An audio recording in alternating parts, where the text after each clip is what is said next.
pressure cookers. I have at least 50. Can you believe it? That's what they want. That's number one. If you are from Afghanistan arriving here in the US, you need a pressure cooker. I mean, maybe you took yours, passed down from your mother and her mother and her mother before that, but maybe you didn't or couldn't. So you need one. They need them, so I have them. That's how we do it. That's how I do it. Come. So some people grow flowers or vegetables in their garden. Yes, I grow plastic totes, but not just totes. My crops are varied. Look over here. Dining room sets, couches, mattresses, bikes. Oh, that reminds me, I need to go to pick up a bike this afternoon, right after this in Santa Ana. No, wait a minute. Does anyone want to go to Santa Ana? Is it? Yeah. Santa Ana. One time I thought I was picking up in Santa Ana and it was San Bernardino. It happens. So you don't think about everything that someone needs. They need everything. They come here with one bag or briefcase and hope. That's all. Bikes, two-wheel shopping carts, laptops with cases, if possible, vacuum cleaners. Spice grinders, electric water kettles, small food processors, chest freezers, crayons, TVs of all sizes with Roku. Roku, we love Roku. It lets us see our programs from Afghanistan. It reminds us of home. Now that the Taliban is there controlling the media, controlling everything, who knows?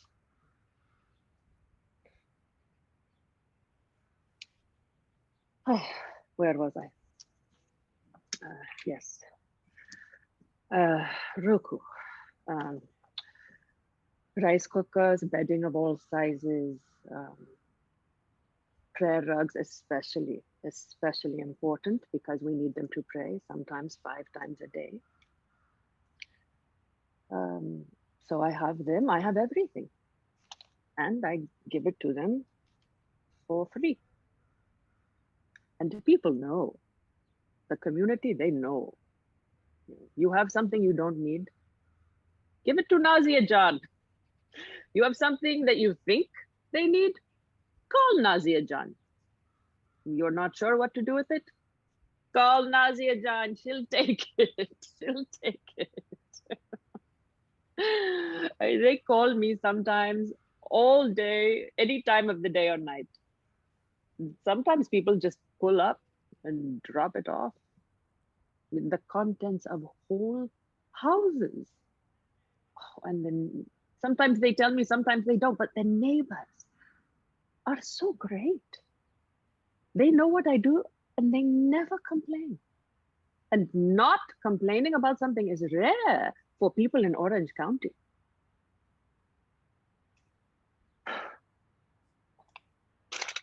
Hot today, huh? Oh, I think it's getting hotter every year, don't you? Well, right. Maybe it's just me. Things change. We change. But one thing does not. There is always more to do. Always. Working for resettlement for my people. But now, you know, I'm not sure if I can ever go back to Afghanistan. Well, I started working there with American outreach organizations and the military.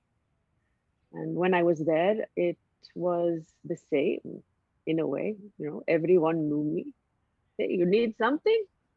Tell Nazia. They didn't call me Nazia, John back then. John is a sign of respect. I hadn't earned it yet then. Yeah, I'm not even sure if I've earned it yet now. I'm too young. Yeah, it was easier then. Not as much paperwork, not as much money, not as many headaches, you know. But now things have become more complicated. I know technology is supposed to make things easier. It doesn't. You know it doesn't, right? Right? Are you still there? Oh, oh, you are there. You see, that proves my point. More complicated. For example, credit checks. To rent an apartment in the US, you need a credit check. But in Afghanistan, there is no such thing as a credit check. You get married, you move in with your husband's family. They have already checked you. You live in a room surrounded by other rooms that contain other members of your family, with, of course, your in-laws in the middle. You see, in Afghanistan, it's all about your family. They are who you know. They are who you live with and eat with, work with, play with. Your family is your entire life. So when you come here to the US with only a small number of family members, you have to relearn how to socialize. And we have potlucks to introduce newly arriving families to the community. And potlucks are very American.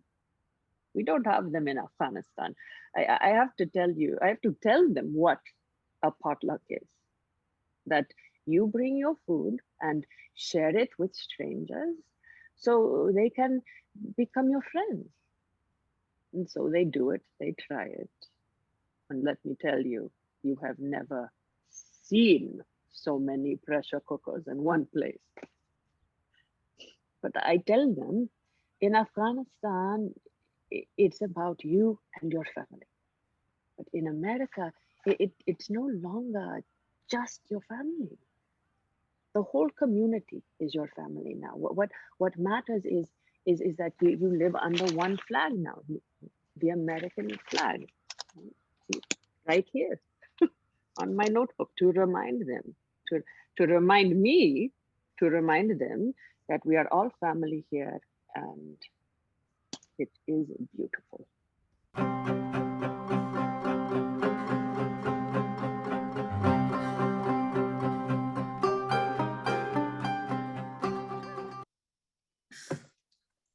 All Afghans are against Taliban. Let me say it again. Let me scream it again. All Afghans are against the Taliban. And our president, how do you say it? Turned tail and ran and gave us no notice. We were kept in the dark, and it's very sad, terribly sad. Perhaps the saddest day of my life. One day, all finished in one day, country dead and gone. I was fortunate in being able to get out with my wife and kids and parents, but many of my family did not. Uncles, aunts, and some siblings remained, and now they have no chance to leave at all.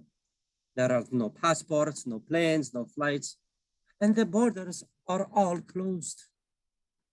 No work, no money, no jobs. Afghanistan is totally collapsed economically. One day, August 15, 2021, the gloomiest summer day in August ever. No matter what the weather was, the clouds hanging over us were much political and metaphorical as literal. And then they burst open and the storm began. It's not just my relatives who could not get out. The whole population. If the international community does not pay attention to what's really going on and think how to work with the new government, Afghans are going to start dying of hunger. Meanwhile, the Taliban has been having their people coming down from the mountains. They have occupied in cities and the houses and are killing people, doing armed robberies, going door to kill those who follow the wrong sect of Islam. And so they're ruling by violence and force. That's all they know. All they know. All we know of them. A lot of people like me working with knowledge of government could help, but I don't know how to get involved. There should be a transparent mechanism for this, but I don't know how. There is no transparency. I think paying attention to evacuating more people is a good intention, but the mechanism of how they are doing it is important. How they are recognizing and selecting people. How should someone reach this group? Millions of people have sent emails, but the actual journalists, the writers, contacts of the US government, all of the people who are eligible to leave, how could they get out, be selected to do this? Yes, it is unclear how to help someone. My country should not be suffering like this. I see that my country has gone centuries backwards and there is no place for minorities like me to live in Afghanistan. Minority groups in terms of ethnicity and religion, and also the educated elite who are hated by the Taliban, have no space to work amidst the fundamentalists and terrorists. But I have a dream for my family and my career. It is to accept the United States as our second home, where I will work hard, just as I did in Afghanistan years ago, and study and work hard and better myself and my country and my people. Make Afghanistan a safe place for the minority and the majority, and scrub it clean of fundamentalism and terrorism and any other kind of hatred.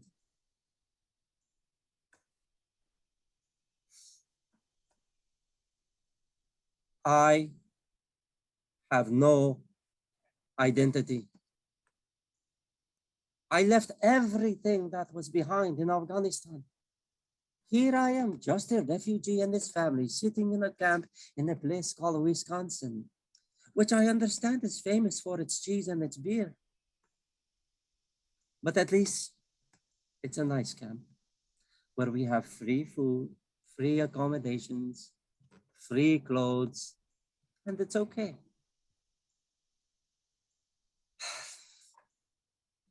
It's going to be okay. That's what I have to keep telling myself.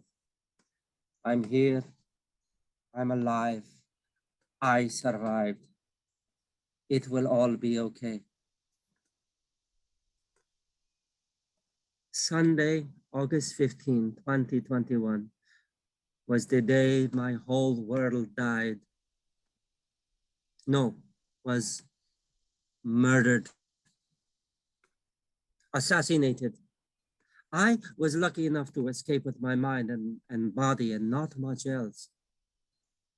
And the US is taking care of me, of us, of course, until we get out of the camp. I think all of us in here should find jobs.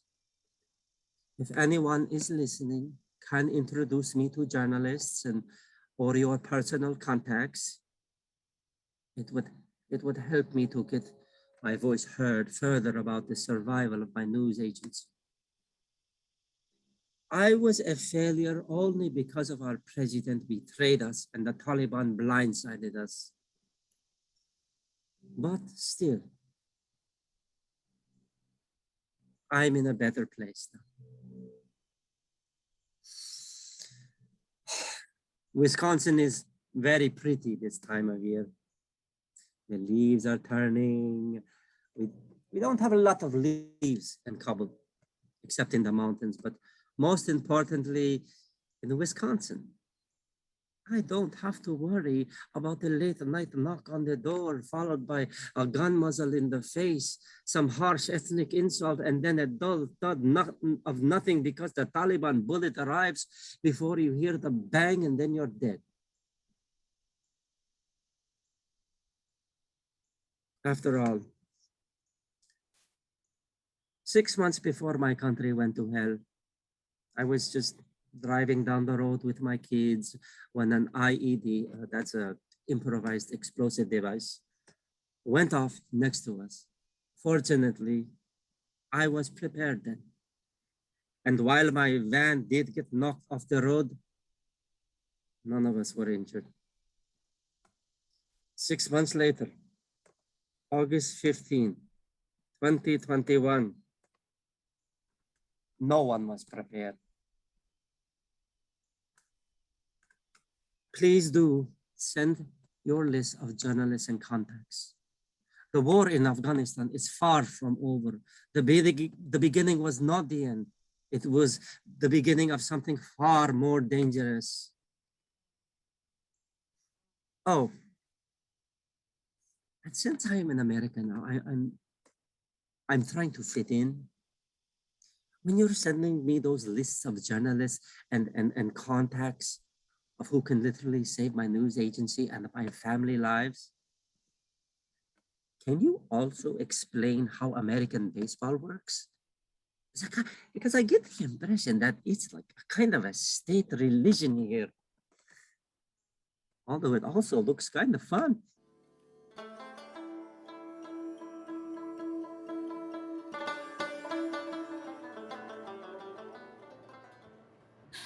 Three I have left behind. 3, too many. And now my 4 boys over there. I see them. I see them. Let me stay and wait, please. No, please. I'm a mother. I can't leave without my children. Wait. No, wait, please. What did they say? My group over there. With my boys, my group leader, he yelled for me.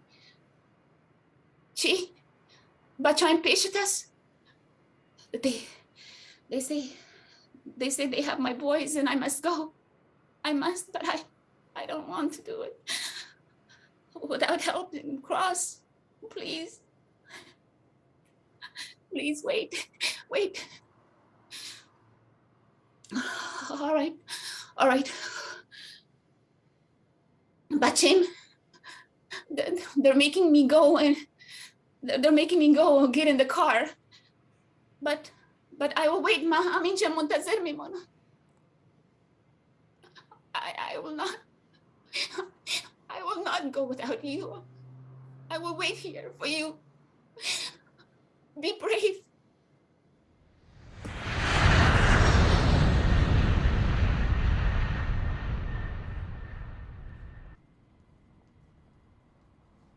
Excuse me. It's so dark now. It's been hours. And I know. No, I don't want the tickets to Paris yet. Yes, I do. I do want them with my sons, yes. I do want the tickets, but I'm waiting for them. Have you seen them? Translator, please ask.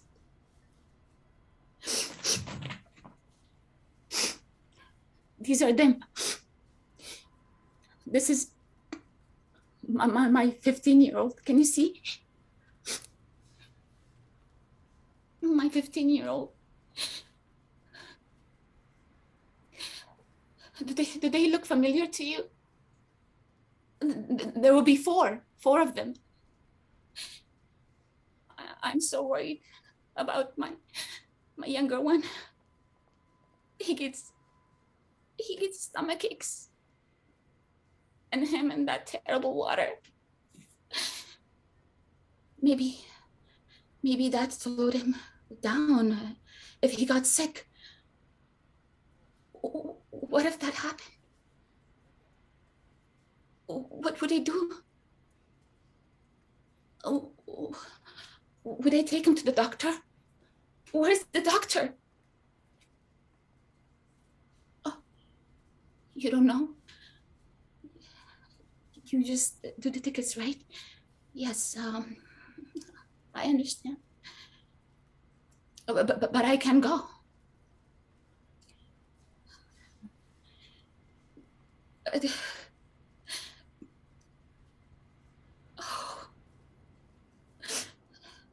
Do you think they stood in that water long before they got helped out yet? You don't know that either? Oh, I shouldn't have left them behind. I shouldn't have left any of them. These choices. You keep forcing me to make these terrible choices.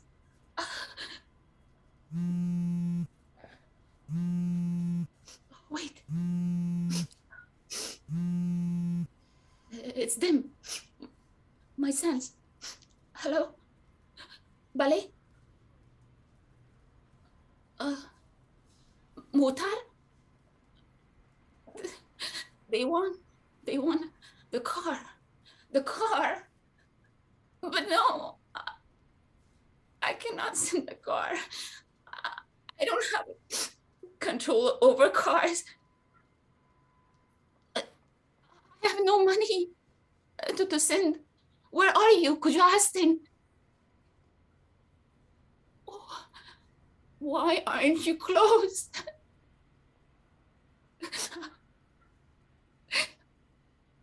I have been watching the door all night for you.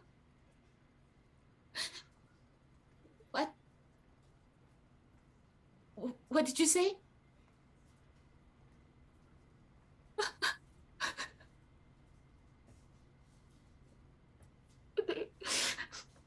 They say,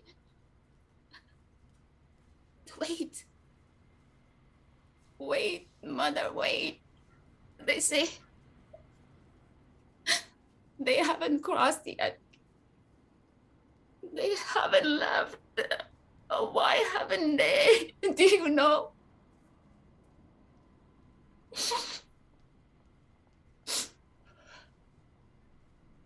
Only actresses may go now? Oh, what is this? No, but no, yes, I know all artists must leave, of course. I know women artists, yes. Who would know better than me how dangerous it is to be a woman actress in that country with Taliban? But my kids are my life. Miss you. Tell him. Tell the French police, please. They will bring my children right now, or I will not go. All right. Stop. All right. I'll go. Not on the plane. My home. To hide with my sons.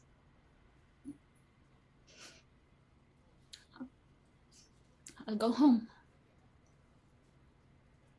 Oh, don't try to scare me. I know the Taliban will beat me or even kill me if they catch me. You cannot inflict me with one more drop of fear than I already have. You offer me death and my children, or life without them? What would you do?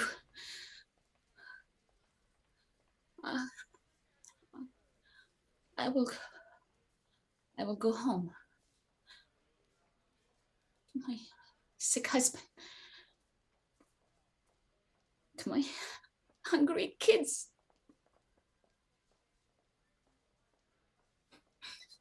To cover myself with a hijab and lie to strangers who I am, because they know my face now. I have come out into the freedom and shown my proud face. An artist. I made money for everything, and then live in fear for everything. I'll make my,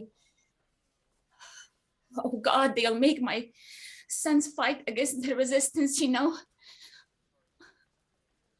I have no money anymore. No food. How can they not take us all?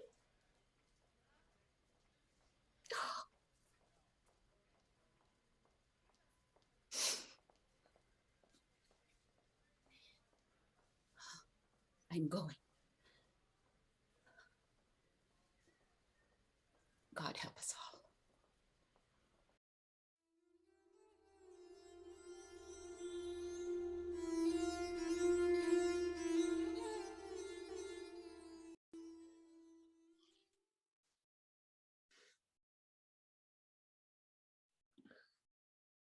On the second day of October, when I looked at myself, I saw my appearance had changed. I would not be recognizable soon. This was my chance to leave. So I went to Paktia province on the border near Pakistan. There, I met people who said they could take me to Pakistan. I don't know, I went with them. I don't know where. I went to a house and spent the night. I had never experienced a cold room without a mattress. The air was extreme. I had to take down the curtain, wrap it about my head. Otherwise, I would not sleep. The next day, they divided us into two groups. For 2 days, we walked, looking for ways to cross the border. We were so tired. The smugglers threatened to shoot at us if we made a mistake. Then they said, from now on, you go yourself, cross the border, and another person will pick you up. We argued with them. The issue became serious.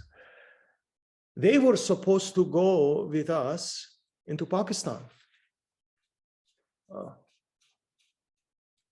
The controversy escalated. It was evening when the Taliban suddenly came, arresting all of us, including the smugglers. They tortured us, they beat us, and they took us somewhere, I don't know. The fourth night, I was waiting for a bullet to fire into my face at any moment. My friends were crying, some were silent. I was not worried about myself. I was worried about what would happen to my art and artistic aspirations. But that night, I was not an actor or a filmmaker or a writer. I'd forgotten everything. That horrible night passed. On the 5th morning, the Taliban came. They laughed at us, telling us we'd been deceived by our smugglers. But then they took us to the Pathan border gate in Paktia province and officially released us. We went to the border to register, but they said that only 10 people are allowed to leave in one day. And the number of registered people has reached 1,700. 1,700. Depressed and tired, we agreed again that the smugglers would take us for 20,000 rupees per person and provide us with a gate pass so that we could travel legally. We waited for 4 days.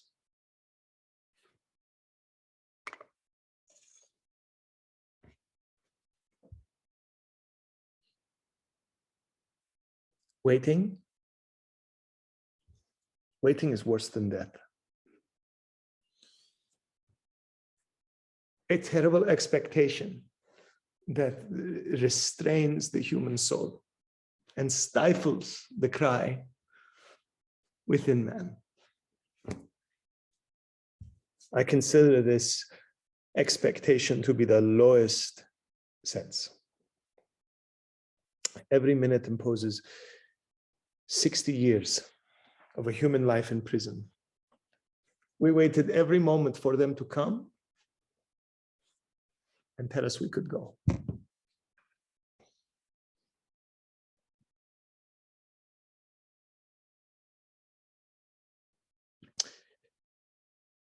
It was the 8th night, 7 o'clock on October 6th.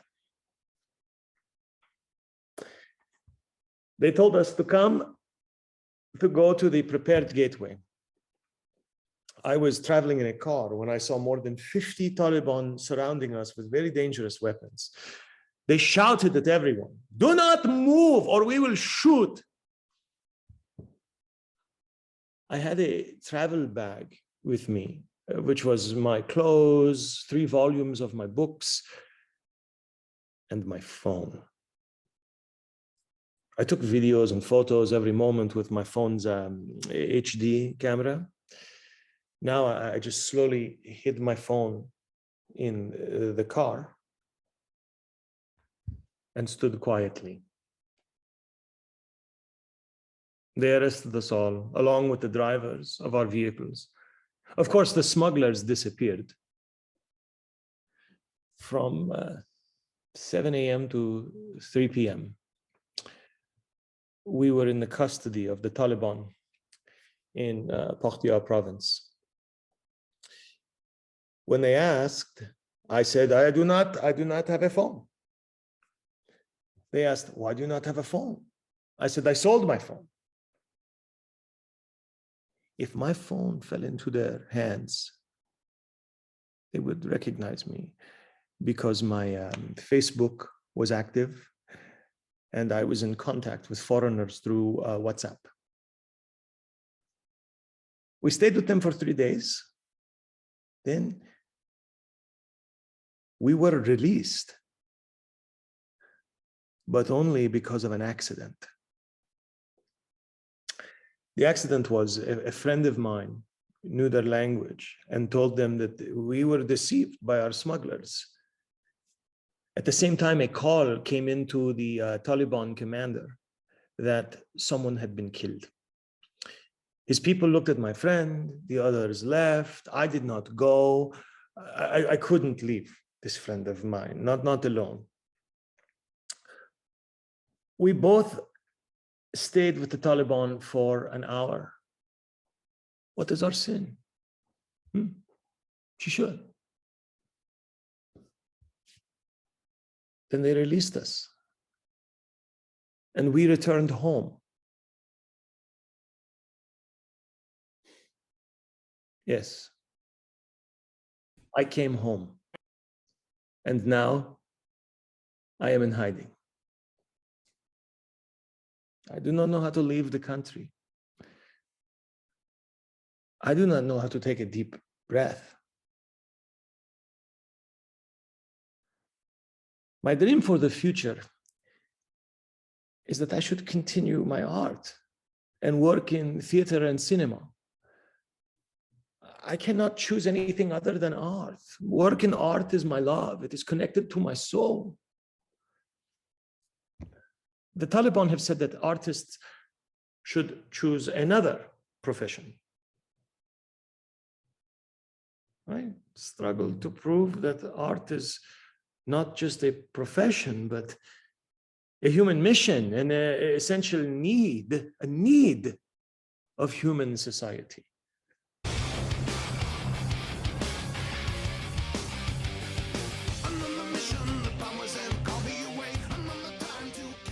Two years later, and back in Afghanistan for a third time. I'm kneeling next to a stream when I'm thrown onto my right side by a loud gray blast. We've already lost 2 guys. And without looking back, I know that I have more wounded. I start crawling in the direction I was pushed while yelling for a medic. And as I get to my feet and turn around, I see my friend Alex lying on his back, his right foot filleted with a deep slice running up his leg. And as I come up to him, he only has one question for me. Is everyone okay? As we move around and take care of the other guys affected by the blast, we ensure that one of us is always holding Alex's hand. He never stops making jokes and trying to calm everyone around him. After realizing he might have caught shrapnel to his groin, he reaches down to check himself, and then he throws his hand back up to be held. And we look at each other, reminding him that he just touched his dick, and now he's trying to hold our hands. And he laughs, and he tells us to quit being assholes. And as the medics cut his pants off, he informs everyone that any shrinkage is due to the cold, and that he's usually much more impressive. At the time, we didn't know Alex is bleeding out internally. He sets the bar for selfless leadership. As I finish out the mission, I can't help but hope that at some point in my life, I might be half the person Alex was for those 20 minutes.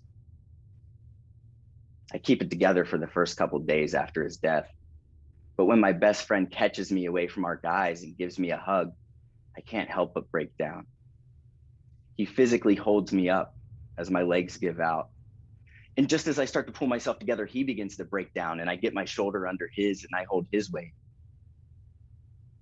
Because that's what we do. We hold each other's weight.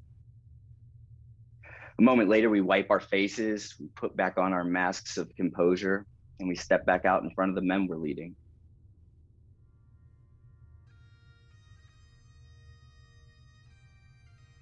Standing in formation at his memorial, I'm in the front right corner with all of my men to my left and behind me. And although I somehow managed to keep my left eye dry, tears flow from the right. Shortly after this, while the tensions are still high, we capture a young enemy fighter. And hoping he might have information about a stolen mortar tube, my commander asked me to speak to him in a friendly manner. And as I walk in the room, he's terrified. He looks young, maybe 16. And he asked me if I'm there to cut his head off, and I can't help but laugh and tell him nobody's gonna hurt him. He won't tell me his name.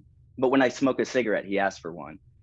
With his hands tied behind his back, I hold a cigarette to his lips as he smokes it from my hand.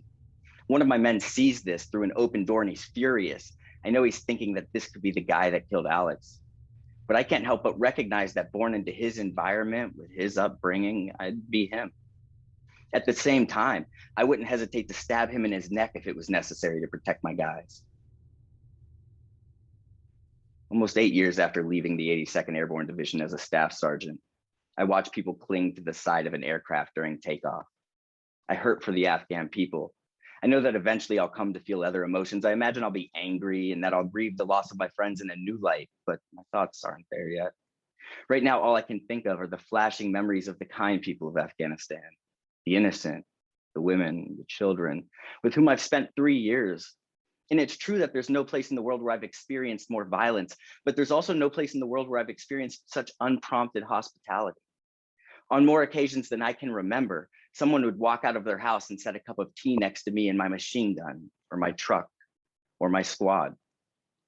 Whenever I think of the Afghan people, my first memory is of their kindness, and I hope to return and repay it one day.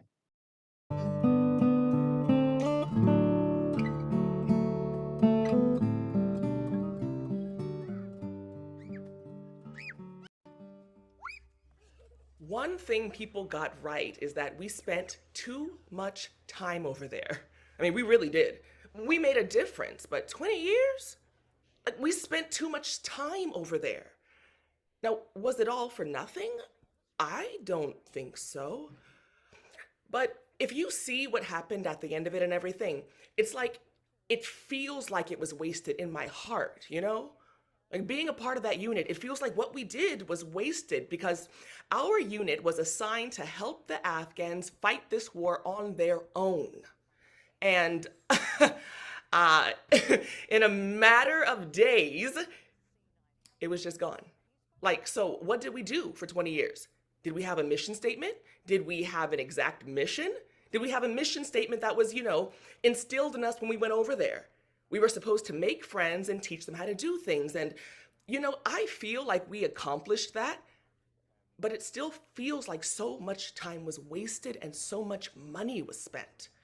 I think the one thing they're getting wrong is, let me think, how do I put this into words? Because society, I mean, as a whole, the Afghan society accepted us and what we were doing there.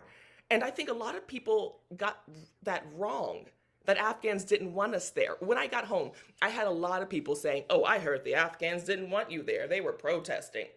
Absolutely not. As a whole, they wanted us there because we were protecting them. And they were so inviting. Like, they wanted the training. Now, were they very good at training and weapons? Honestly, no, they weren't. But the Afghans that we worked with, yes, they were hard to train as far as shooting and taking care of business, but that just wasn't a part of their culture. So yes, it was very hard to try and train them and everything, but I think a lot of the things that people got wrong, you know, is that the Afghans were very sweet people, very inviting, and, you know, didn't push a lot of religion on us or anything like that. And that was from my own personal experience, because I was boots on the ground for 10 months. So I just remember that about their society. My second job in Afghanistan was, I was EMT certified basic and then remediate. What I would do was I would assess the Afghan females before they would, you know, go into the doctor and just kind of do like a pre-survey. Okay, so it was kind of like, you know how you go to the doctor and you get your vitals done with the nurse or the assistant first? Yeah, so the Afghan women I would assess first, and oh my gosh, the women were so sweet, absolutely sweet. I mean, and they weren't even forced to be sweet. You know what I mean? So neither here nor there. So the first thing that I would do was to make sure that they didn't have any weapons on them with my detector. And then I would assess, like, just do a pre-screening for the doctor. My experience with them, you know, I had a translator or an interpreter with me at all times because, of course, I was good with the basics of Farsi. But when I would first walk up to them, they would always smile from what I could see because, you know, we couldn't see their mouths, but I could always see their cheeks crinkle a bit and the little wrinkles in their eyes. So I knew they would be smiling. Almost all of them would be smiling unless they didn't feel good, you know, unless they felt sick. But they would always greet me, always, with a good morning, good afternoon, good evening, whatever time that we were meeting them. And they would immediately talk about, you know, how they felt sick and what was wrong, and thank you so much for coming here. A lot of them were like that, were thank you, and very grateful, because the interpreter would always be like, they're so grateful for the women to be here. They would never mention the men, never ever mention the men.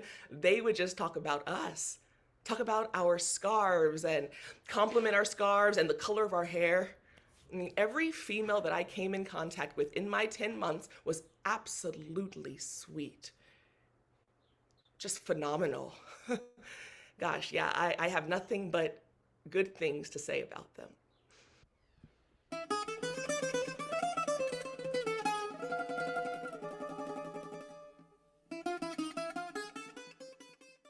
Hello.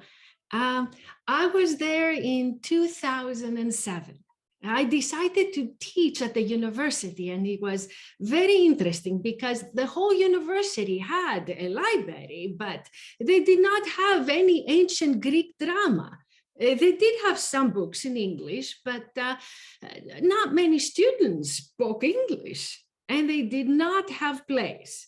They only had Greek philosophy, but not Greek plays. It was very interesting because we had to send plays to the university, but not through the mail because, you know, it might get stolen. So I decided to do Antigone, to perform it in Farsi, which is a Persian language similar to the Dari language in Afghanistan. I was lucky. I found place in Iran, and we had to find someone to hand deliver personally to Kabul University. I discussed it with the dean of the theater arts, and he could not speak English. So it was very interesting because when I had to communicate, I sent the question to him and the answer would not return back to me for a whole month because he had to send it to the professor of English to understand what I was asking. It was very interesting, yes. The thing is that when I went to the university, most of the people were men. The students that were coming to my seminar, not all, but most of them were men. I had 200 male students and 8 women. The women had to be very strong to play. See, I had to understand many things so I can start the process. For example, I did not know that it was difficult for a young girl to, from the first year, to act with another student in his 3rd year. They had really big problems with that. Also, students could not touch with their hands, and in general, it was very difficult. In the beginning, none of the young students wanted to play, only one. She had the strength to say the lines, and she became Antigone in the play. But I could not find a woman to play Antigone's sister, Ismene. So a man played that role.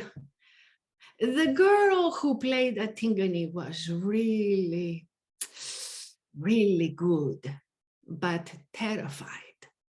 Her cousin, who was a student at the university, said to her that she is not supposed to play, and he will tell her parents in Pakistan.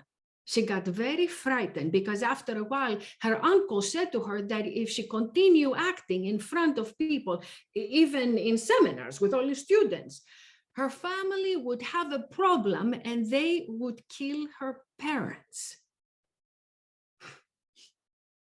She told me, crying once, that she will become a writer instead of an actress.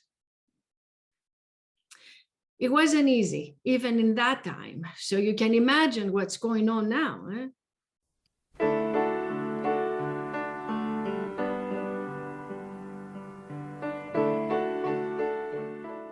I'm a radical on sabbatical. I've been working as the artistic director of the Lily Tomlin Jane Wagner Cultural Arts Center for 10 years. The most beautiful man I've ever laid my eyes on sits next to me. He's straight, no doubt about it. He's trying to get the bartender's attention. I yell, "Hey, Zen, can you get my buddy a drink?" The beautiful man turns to me and smiles and says, "Thank you for the hookup." I learned he's from Canada. I refer to my friend as Huck for reasons I'll explain to you later. We start talking, and within minutes, the conversation is off and running. The guy is smart, insightful, profound. He then throws a curveball at me that almost knocks me off my seat. He tells me he's a soldier on leave from Afghanistan. And he's going back to war in a few days. I would have never thought that this beautiful, intelligent, sensitive man was a soldier. I'm so thrown and confused by this news. I turn to him and I say, "Okay, let's break this Suck her down. I start digging like an archaeologist. Who is this guy? Our conversations, they go deep and wide, fast and furious. We close the bar. He's now even more fascinating to me than before. It's 4 a.m. and I assume I'm off to bed. But Huck turns to me and says, listen, here's how I see it. I'm not done with you and I'm not done with this conversation. Let's go get some weed and sit on the beach and smoke a joint and talk till sun up. I tell him I'm so there. As we walk on the dark dirt road and follow sad horses' hoof prints, Huck says, where do you think we can score some weed?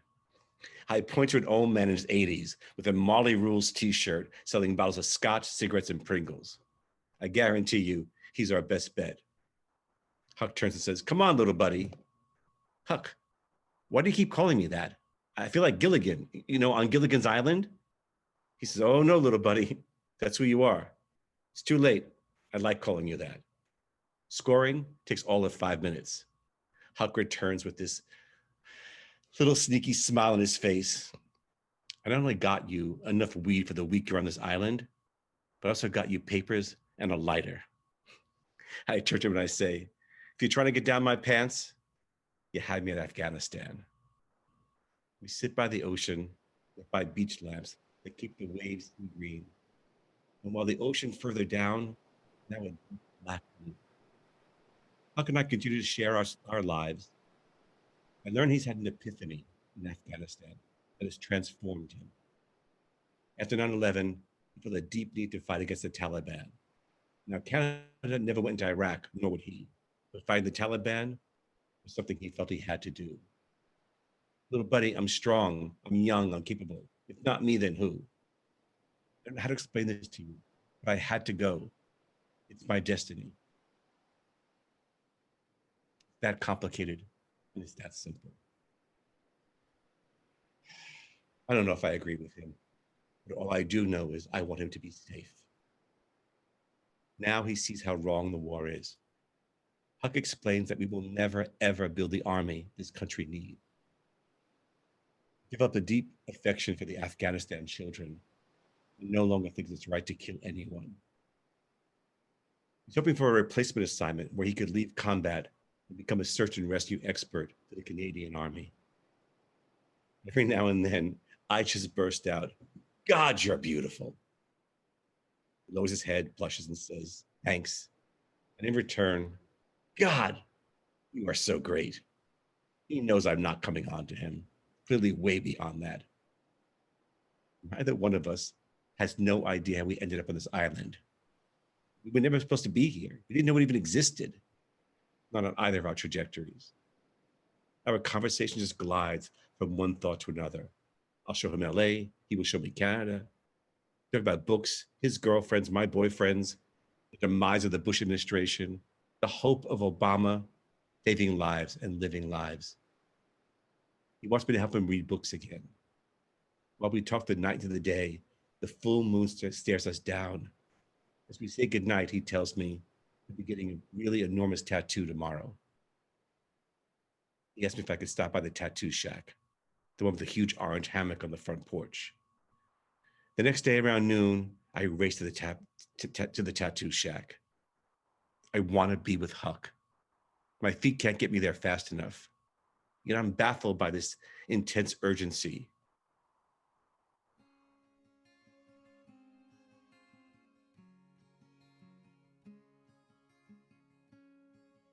At the tattoo shack, Huck is lying on the bed in just his swim trunks.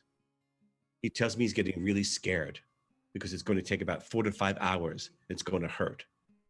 He's clearly freaked. The design is huge and will be on the left side, a place where people hardly get them. I hear it's mostly bone. I grab his leg and I say, okay, Huck, here's the deal. Do you really want this tattoo? Because if you do, I'll hang out with you and keep you company. I'm a really good nurse. He nods yes, then mutters, stay, please. I make a quick dash to my bungalow and I get him some pills that will help him sleep. I make sure he drinks lots of water. I buy him Pringles. They are everywhere. I buy a fifth of scotch, tell him funny stories, put cold towels on his forehead, basically make sure he's okay, documenting the ordeal with my camera. The tattoo, it's of a devil-looking serpent coming out of the ocean. The image gives me chills. As the serpent with its swords rises, a huge splash of water hits the air. The other half is some sort of angel figure carrying a torch of glowing light. He told me it's his personal reckoning of the good and evil inside him. The never-ending reminder that he chose to kill.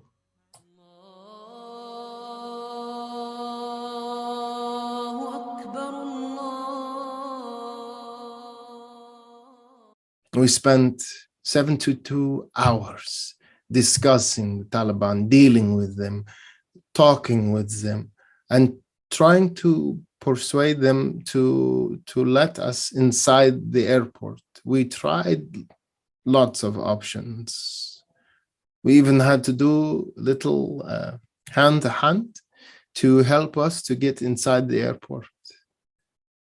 In exchange, he wanted us to help him and some of his friends be on our list so they could leave Kabul as well. So we accepted the deal that we are going to put you on the list, but you have to help us in crossing checkpoints and reaching the American checkpoint where we could be inside Kabul airport. The American soldiers are shouting and even trying to beat people. I was very surprised by seeing the Americans do such things. I thought we were escaping Taliban.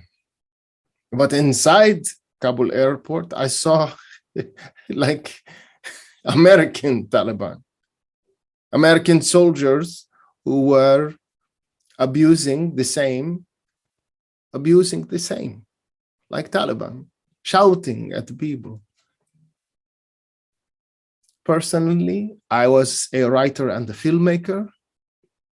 I had to carry my laptop and notebook with me, and they were not allowing it. They said, we can just go with one clothes. For me, my laptop and hard drives were the important things. On them, I had all my work and activities for about 15 years. So they were going around with guns, breaking laptops, and they were fighting and they were beating. And finally, I took my broken laptop with me. If I must fight with them, I don't care. I took my laptop, I take it with me, but the odds are, even if it is broken, the hard drive still works. So from 5 hard drives, I could only take one of them. And it was like I was a thief, how I took it inside. Not like a person who has rights. And this was a very disappointing issue for me. Seeing Americans doing the same as the Taliban. If Taliban wasn't already assaulting us, calling us slaves of Americans, now we have to be assaulted by Americans who talk like, I'm going to USA. They say, you must be human, you bastards. Do not be shit. Do not be donkeys. Now the Americans were saying this to us. We have to be human. And all these things they were saying with bad words, with loud sounds and shouting and bad behavior.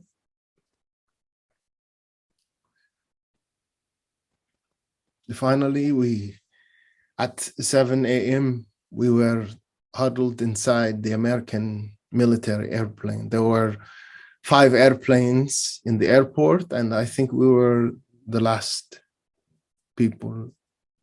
Yes. It was the 28th of August.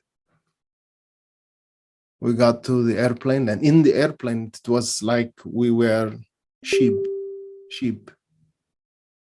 We were all in the airplane like sheep, with no facilities, no toilet.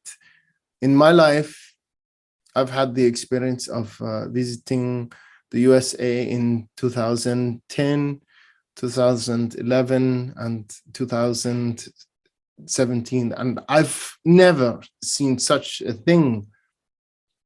Travel in an airplane from one country to another country, like cows, like sheep, like animals. Refugee. It is my new name.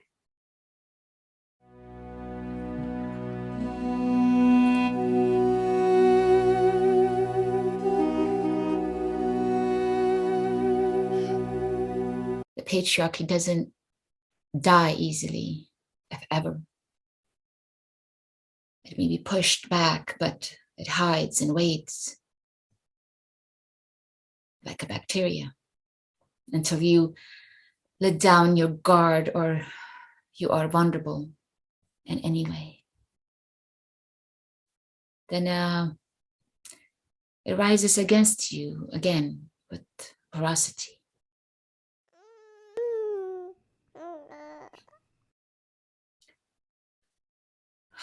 My child, my infant daughter, of course, a girl in this place, of course, as if to give me that last incentive not to give up and survive this hell however I can. For her, would I have anything left if not for her?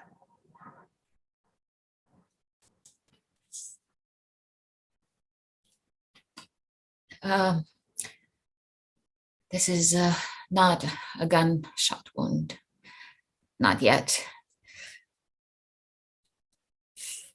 It's from her birth,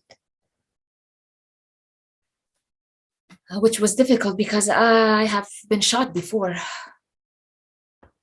I have that scar here on my shoulder, where the Taliban shot me in 2020. I almost died then. I have no delusion as to what they are capable of. They killed my unborn child with that shot, and I nearly did not come back. Physically, mentally. But that is what they wanted, for me to quit my job, to stop building schools and universities for both boys and girls. They wanted me, this woman, to stop sending forces to fight them. How dare I fight back? So they will come for me. They have not forgotten that woman who fought back, the woman who liberated cities from the Taliban. They will come as soon as they can. They will burst violently through that door.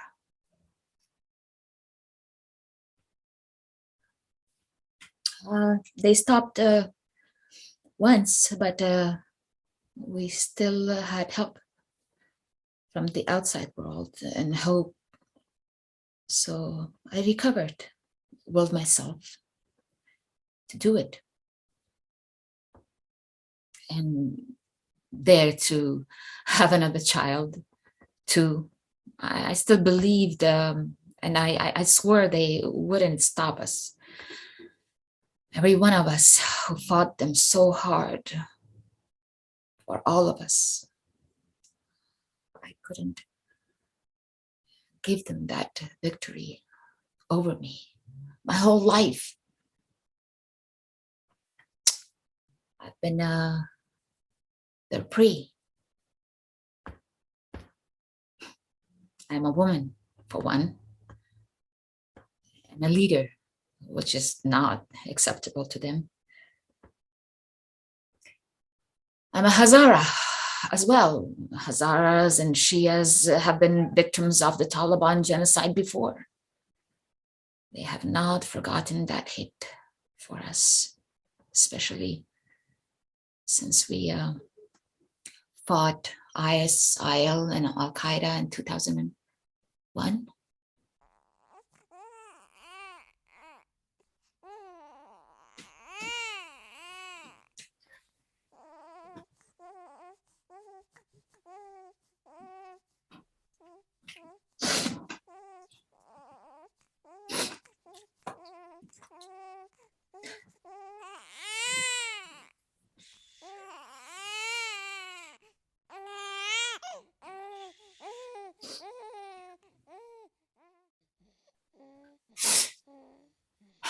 You cry then. It's your right. Cry for your grandfather too. So, but I don't have to do it anymore.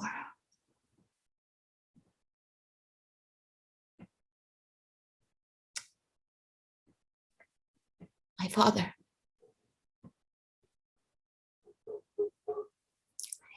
He will never meet her.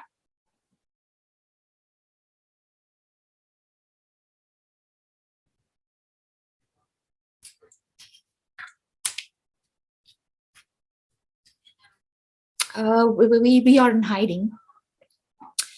With the newborn. No medicine. I tend to myself and the baby. The fear is constant. Almost all is lost. I will tell you this, then at my own risk. I chose the name Yusra because it means the opposite of hardship. It means comfort and blessedness. Yeah, and I need that right now. But that's not my real name.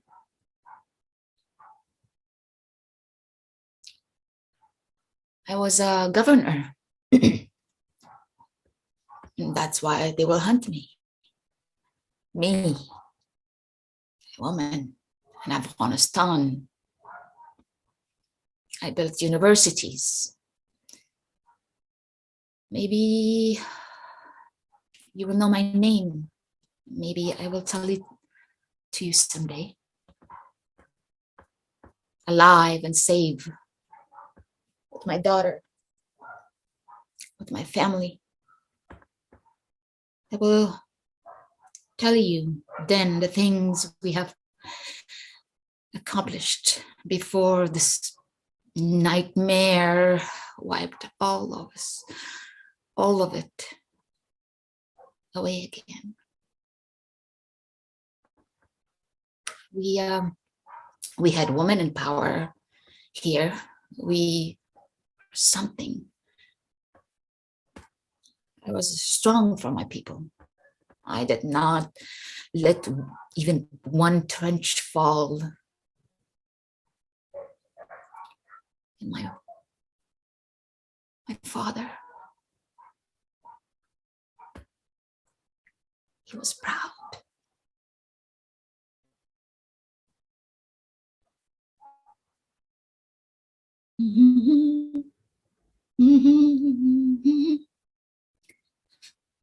دخترم عاطفه بود و بهار